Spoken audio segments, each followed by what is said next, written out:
Vehicles are typically a depreciating asset, which means over time they lose value.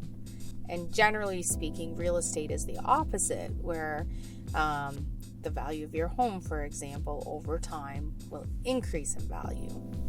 And so that's a really good thing to know and be aware of when you're making decisions for your family around your vehicle and when to trade in your vehicle for a new or used one.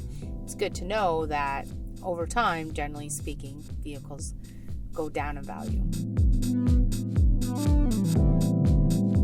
So it doesn't affect the trade-in process, but it affects your trade-in value. And so if someone was to ask me, when's the best time to trade in my vehicle? My answer to them would be sooner rather than later, or now.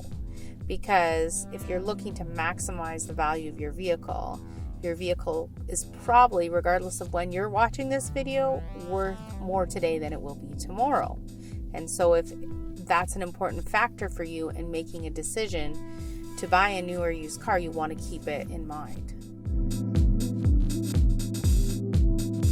You probably know people who say they drive their cars into the ground, right? And so they buy maybe a new car or a used car, and then they drive it for what they consider the lifespan of the vehicle. And then you probably also know people who trade in their vehicle every 3, 4, 5 years. There isn't a right or wrong answer. It's what's best for you and your family and how you like to drive and what types of vehicles you like to drive.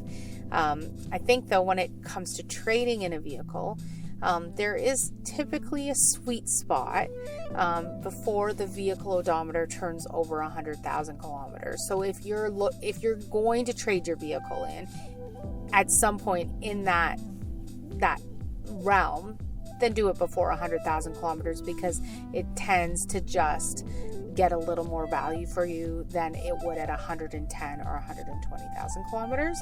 But if you drive your vehicle till it has 350,000 kilometers on it, like many of our Honda owners, then don't worry about it. It's irrelevant.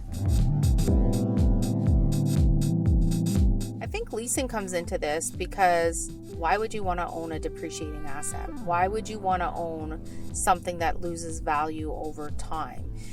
It makes sense to own your home because generally that's a really wise investment. A car is not an investment. A car is a necessity for life, and the reality is that unless it's a classic car or a very special exotic car, it isn't going to increase in value over its lifetime. And so leasing a car is a really wise way to drive a nice vehicle, minimize the cost, and not to need to worry as much about the depreciation of the asset over time or of the vehicle over time.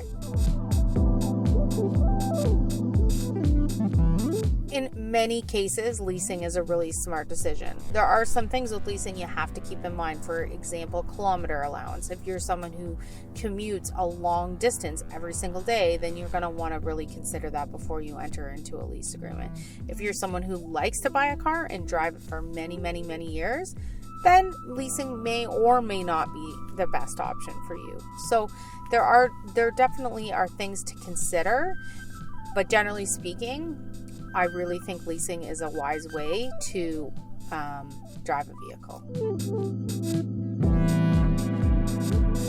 My recommendation is to get the facts. It's easy to get a value of your current vehicle at any time.